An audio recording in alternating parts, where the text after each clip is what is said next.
धनुष बाण राम का रूप है, धर्म राम का स्वरूप है। वंशी मोरपंख श्री कृष्ण का रूप है, आनंदमयो अभ्यासात श्री कृष्ण का स्वरूप है। ईश्वर परम कृष्ण सच्चिदानंद विग्रह, अनादिरादि गोविंद सर्व कारण कारणम, ये श्री कृष्ण का स्वरूप है। तो योग माया जी ने इसको दूसरा रूप दिया और ये सात्विक रूप धर के गोपियां भगवत लीला में प्रवेश किए हैं। श्री ठाकुर जी ने सबका स्वागत किया। स्वागतम भो महाभाग प्रियो किं करवाणि ब्रजस्या नामयं कच्चेद ब्रूता गमन कारण। 10 श्लोकों में श्री ठाकुर जी ने धर्माश्रित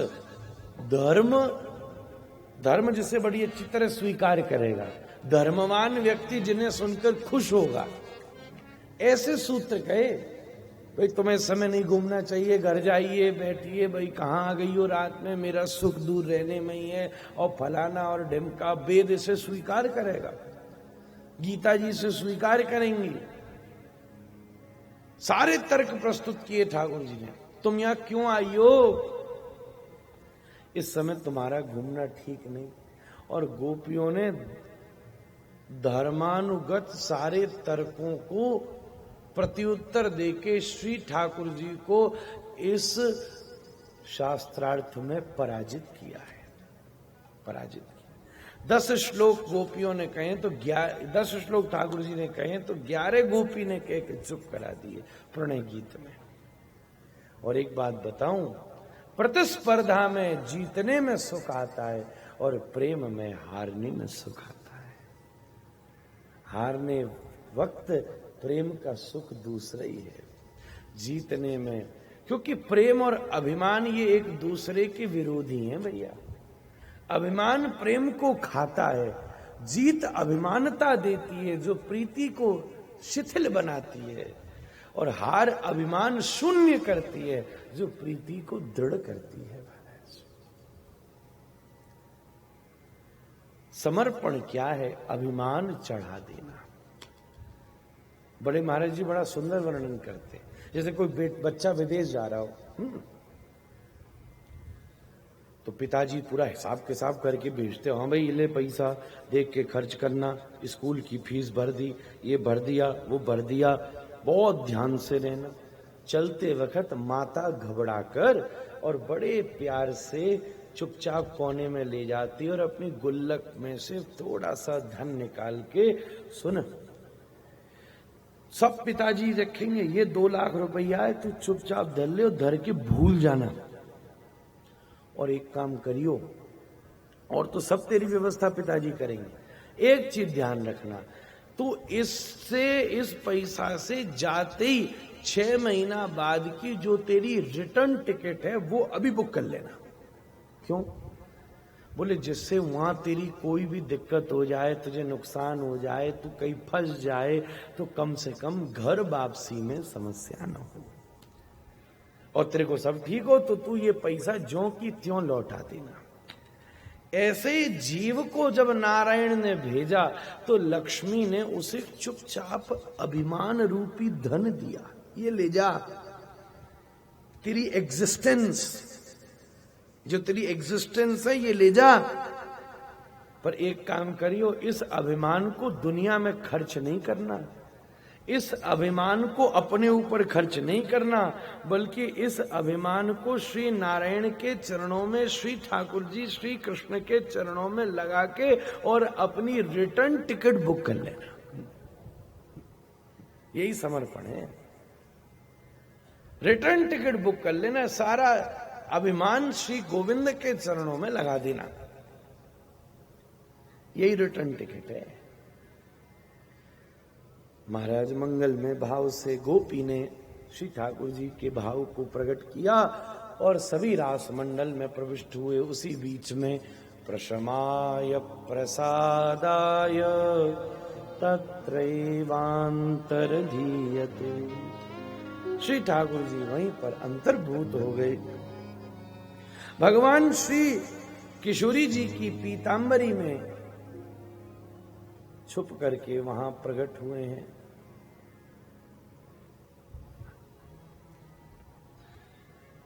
मंगलमय भाव से गोपियां बन बन में श्री गोविंद को खोज रही हैं, ढूंढ रही हैं। पेड़ से, नदी से, पौधों से, पत्तों से, सबसे पता पूछ रही हैं। और महाराज अंत में श्री किशोरी जी के अनुगत्य को लेकर मंगलमय भाव से समस्त गोपियां मंगलमय श्री गोपी गीत का गान करती हुई अपने भाव को व्यक्त कर रही हैं। गोपी गीत सुनाने में समय तो बहुत लगेगा, पर कुछ श्लोकों को न गाया जाए और आप सबकी सहमति हो तो पूरे ही गाया जाए। क्योंकि शरद पूर्णिमा कल है और शरद पूर्णिमा पर जो कथा हो रही हो उस पर कुछ भी न बोला चलेगा, पर गोपी गीत न बोला तो कुछ नहीं होगा। अब बताओ, जन्माष्टमी पर अगर ठाकुर जी का नंदोत्सव हो रहा हो, उस पर तुमने सब बधाई गा दी, सब गा दिया, सब कर दिया, सब उधम पलना डाल दिया, माखन मिश्री पर नहीं गाया, नंद घर आनंद भय, तो लोग कहेंगे भाई बड़े बाबरे हो, मुख्य भाव तो रखा ही नहीं। ऐसे ही श्री रास पंचाध्यायी का सारा भागवत जी का परम आधार ही श्रीमद गोपी गीत हैं, तो उसी का भाव रखते हैं। श्री ठाकुर जी वन में विद्यमान हैं और समस्त गोपियां बड़े भाव से गोपी गीत गा रही हैं। जयति ते धीकम जन्मना ब्रज श्रयत इंदिरा शश्वत दयित दृश्यता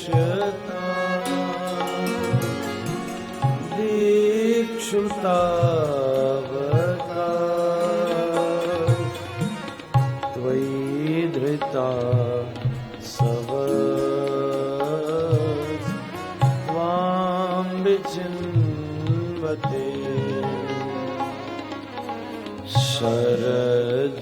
शरदुदास साधु जातस सरसिजो वर श्रीमुषादृश सुरत नाथ ते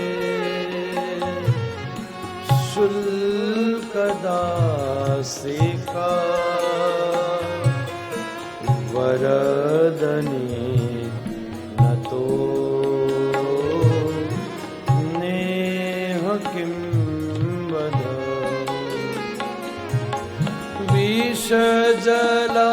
विषजलाप्यया व्यालराक्षसा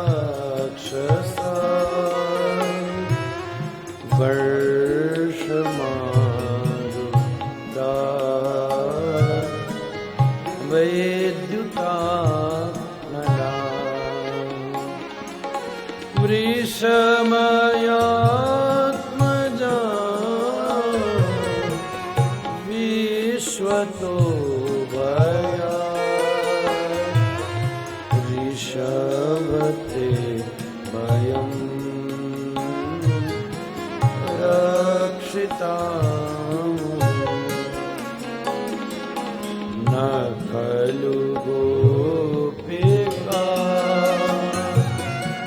न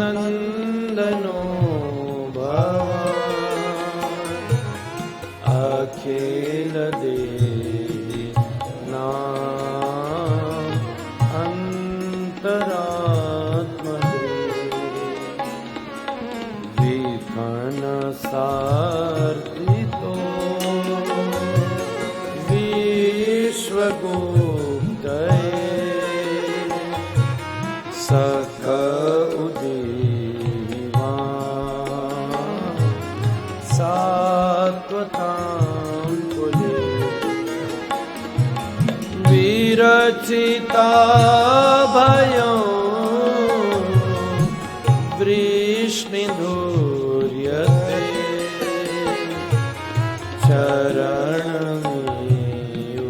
चरणमीयुषां संश्रितेर्भया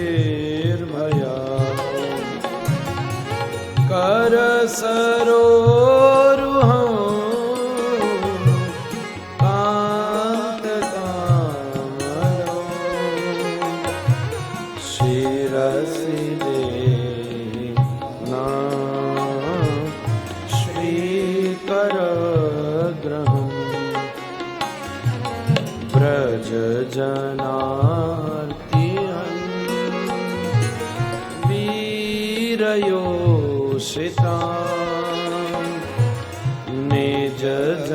निजजनस्मय त्वंसनस्मित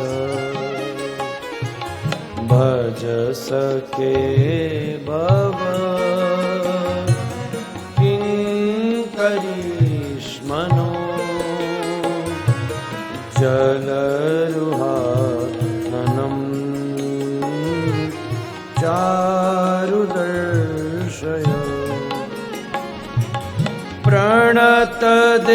प्रणतदेहिनां पापकर्षणो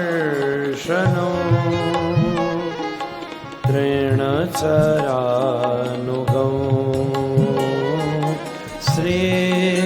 श्रीनिकेतनम् पाणिपणार्पितं ते पदाम्बुजं तृणुकुचे शुना कृन्दिरे छयन् माधुरया गिरा वल्गुवाक्यया बोधमनो यया पुष्करेक्षण विधिकरीरिमा वीरमयते राधरसि धुना ध्यायस्वनम् तव कथामृतं तप्तजीवनो कविगिरीडितं कल्मषापहम् श्रवणमङ्गलं श्रीमदाततं भुवि गृह्णन्ति ते भूरिदा जना प्रहसितं प्रिय प्रेमवीक्षणो विहरणो च ते ध्यानमङ्गलम् रहसि संविदो या हृदि स्पृश कुहकनो मना शोभयन्ति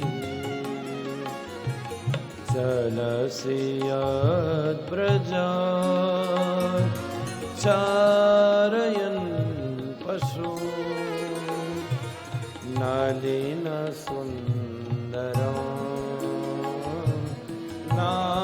ते पदम्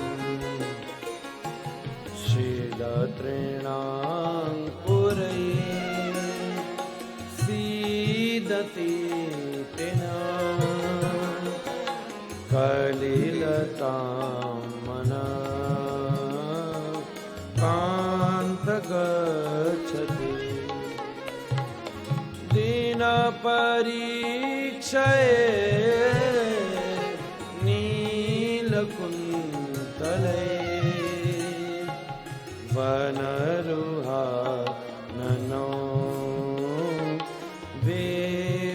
बिभ्रदावृतम् गानरजस्वलं दर्शयन् मनसि न स्मरो वीरयच्छसि प्रणतकामदो पद्मजार्चितो धरणिमण्डनो देयमपदि चरणपङ्कजं सन्तमं च ते रमणनसरे स्वर्पयादिहन् सुरतवर्धनो शोकनाशनो स्वरितवेणुना सुस्तुचुम्बितम् इतररागवी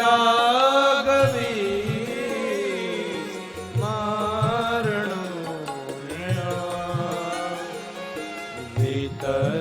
वितरवीरना ते धरामृतम्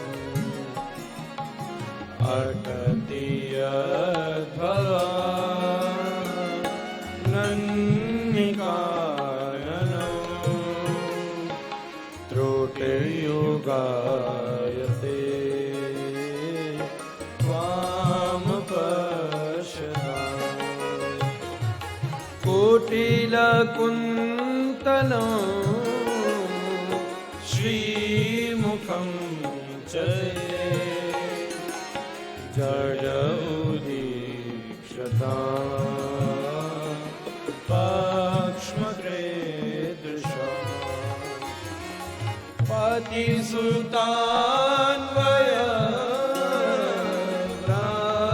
भ्रातृबान्धवा अतिविलङ्घ्यते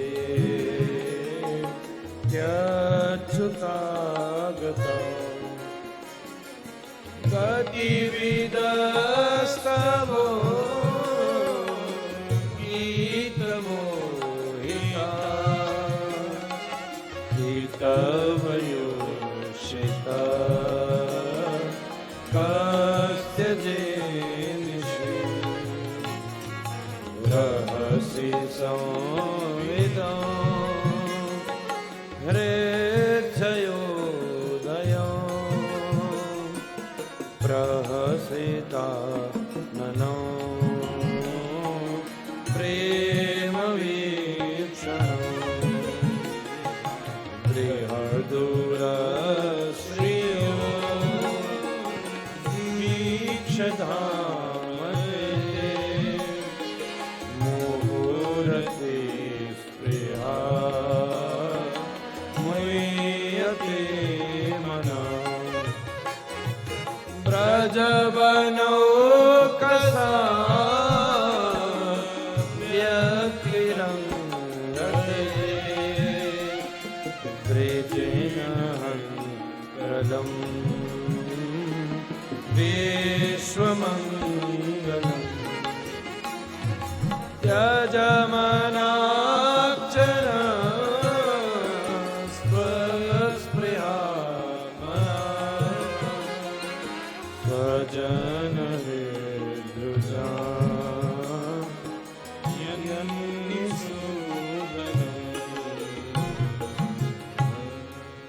यत्ते सुजात चरणा गुरुहंस्तनेषु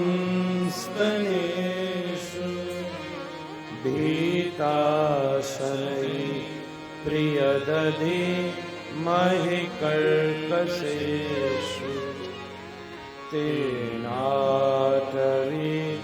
मठसि तद्व्यथतेन किं स्वेत् कूर्पादिभिर्भ्रमतिभिर्भवदायुषाम्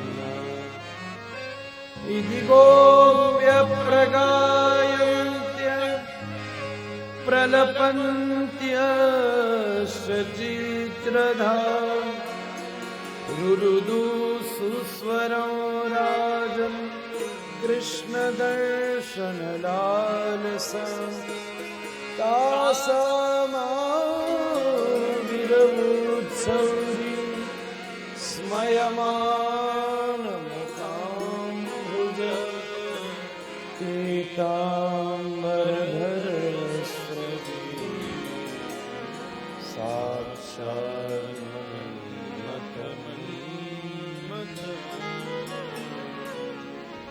बोली रास बिहारी भगवान की जय। आप इतनी देर से जो सुन रहे थे वो भागवत का स्पंदन था। 19 श्लोक प्राण हैं, गोपी के हृदय का उद्गार हैं, जो बड़े बड़े ज्ञानियों को अचंभित कर देते हैं।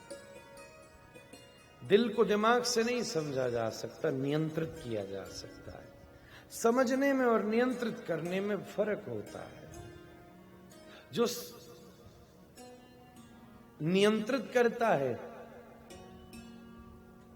वो वही है जो समझा नहीं है। दुनिया में दो प्रकार के लोग हैं, नियंत्रित करना है समझाना, और नियंत्रित न करना है समझना। किसी को समझाना ही उसका नियंत्रण है, किसी को समझना ही उसकी मुक्ति है, उसकी विनिर्मुक्ति है। गोपी गीत किसी को समझाना नहीं है, और ये समझ से भी परे है। न तो ये समझाया जा सकता है, न ये समझा जा सकता है, बस इसका स्वाद लिया जा सकता है। क्योंकि दिल की बात, भगवत रस रसिकन की बातें, रसिक बिना को समझ सके ना।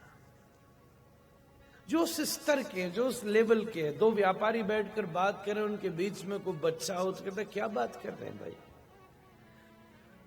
फर्स्ट क्लास का विद्यार्थी हाई स्कूल की कक्षा में बैठ जाए, उसे लगे ये लोग पागल मालूम पड़ते। भारत के इतिहास में एक बहुत बड़ा विद्वान हुआ श्री हर्ष। वो इतना तगड़ा विद्वान था कि जब वो बोलता था उसकी भाषा का स्तर और उसकी तत्व का स्तर इतना ऊंचा था कि लोगों को पल्ले ही नहीं पड़ती थी कि बोलता क्या है। श्री हर्ष, ये हालत हो गई, लोगों ने इसे पागल करार दिया कि ये लगता है ये इसका माइंड ही आउट है, इसको बोलने ही नहीं आता। तब उसने सरस्वती मंत्र की उपासना करी, और जब सरस्वती प्रकट हुई तो उनसे ये कहा कि माता मेरा लेवल डाउन करो। लोग सरस्वती को बुलाते, बुद्धिमान होने बोले, उन्होंने कहा माता तू मुझे कुछ मूर्ख कर, जिससे कम से कम मैं लोगों से कनेक्ट तो कर पाऊं। भगवत रस रसिकन की बातें रसिक बिना को समझ सके ना। जो एक साथ एक स्तर के हैं, एक स्थिति के हैं, समान लेवल के हैं, उन्हें न इसे समझाने की जरूरत पड़ती है और न उन्हें इसे समझने की जरूरत पड़ती है। क्योंकि ये तुम लोगों को, हम लोगों को समझाने के लिए नहीं कहा गया, न तो ये हम लोगों को समझाने के लिए कहा गया, न ये हम लोगों को समझने के लिए कहा गया। ये श्री कृष्ण को समझाने के लिए कहा गया और गोपी को समझने के लिए कहा गया। ये उपदेशात्मक नहीं है, ये भावनात्मक है। किसी के लव लेटर पर टीचिंग्स नहीं दी जा सकती, प्रीचिंग्स नहीं दी जा सकती, मात्र इंस्पिरेशंस को व्यक्त किया जा सकता है।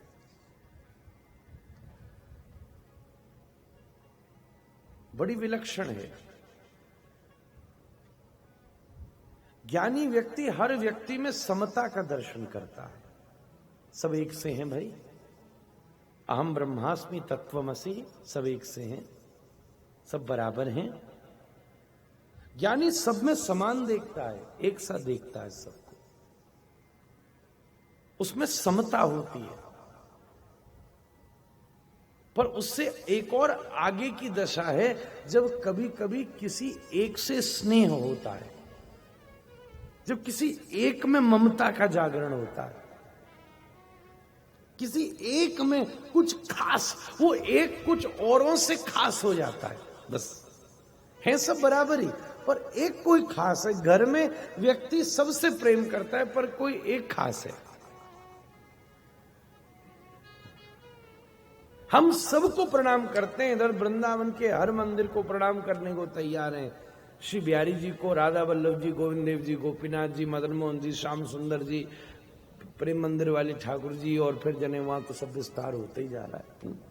यहां से लेकर वहां तक ज्ञान गुदड़ी में 100-200 मिल जाए, सबको प्रणाम करने को तैयार है। पर राधा रमण जी को कुछ दिल से लगाने को भी तैयार है। प्रणाम से कुछ ऊपर उठने की बातें हैं। और जगह नहीं, और जगह कोई आ भी जाए तो कह दे चलो ठीक है भाई। बातें तो कुछ यादें आ रही हैं, पर यहां पे लोग समझ नहीं पाएंगे। क्यों? क्योंकि वृंदावन का स्तर उन बातों से ऊंचा है। इसलिए भी समझ के दो शब्द होते हैं, स्तर से नीचे की चीज और स्तर से ऊपर की चीज। ये दोनों समझ की पकड़ से मुक्त होती हैं। ध्यान से सुनना। ज्ञानी की दशा होती है समता में, वो सबको समान मानता है। यहां से शुरुआत होती है। ये सब आत्मा है, मैं भी आत्मा हूं, जो भी ये सब परमात्मा है, मैं भी परमात्मा, हम सब एक हैं। प्रेमी की दशा समता से ऊपर होती है। वो सबको समान तो मानता है, पर फिर भी समान मान नहीं पाता, क्योंकि किसी एक में उसकी खास ममता हो जाती है। हमसे पूछो कभी कहीं और दर्शन करने जाएं तो वो ठाकुर जी और वो जगह बाद में दिखती, कई बार राधा रमण जी पहले ही याद आ जाते।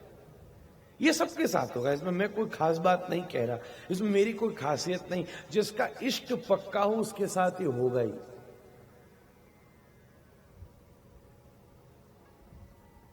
जिसकी बिहारी में निष्ठा, उसको राधा रमण जी में पहले बिहारी जी याद आई। वहां ऐसा है, यहां ऐसा है। हम तिरुपति दर्शन करने गए ना, तो पूरी लाइन में हम राधा रमण जी को याद करते रहे। अरे यार, यहाँ तो पैसा भी ले लियो, यानी लेन में भी लगा रखो है, और बाकी बाद भी 1 मिनट झलकी दिखाई, या तो हमारो ठाकुर बढ़िया था। न कोई लेन लगावे न कुछ करे, मज के डट के देखो, जो मर्जी करो, कोई पता न बुरा न मान जाए कोई। पर इसमें कोई बुरा न माने, क्योंकि यहाँ इष्ट की परिपक्वता की बात है। मैं कह नहीं रहा हूं कि औरों से प्रेम कम है, मैं ये कह रहा हूं कि तुमसे प्रेम ज्यादा है। इन दोनों बातों में भेद है। किसी से प्रेम कम नहीं है, ये अलग ही वक्तव्य है, पर सबसे प्रेम है। जैसे श्रोता आप सभी हो मेरे, पर एक मुख्य श्रोता हो जाता है। और सच बताऊं, कथा का मुख्य श्रोता वो नहीं होता जो इसका यजमान बनता है, कई बार नहीं भी हो पाता। कथा का मुख्य श्रोता वो नहीं होता जो इसकी व्यवस्था करता है। कई बार आगे बैठने वाले नहीं हो पाते, सबसे कोने में बैठा हुआ हो जाता है। यजमानत्व अलग विषय है, श्रोतत्व अलग विषय है। खैर मैं यहां ये बात कह दूं, यहां दोनों में मुझे एकत्वता भी दिखती है। श्रोतत्व भी है, यजमानत्व भी है। और एक बात और कह दूं, कहना भी पड़ेगा ये, तो ज्ञानी की दृष्टि में समता होती है, प्रेमी की दृष्टि में किसी एक खास में ममता होती है। पर एक चीज बताऊं, उस ममता के बाद जो एक विलक्षण समता आती है, वो कुछ अलग हिसाब की है।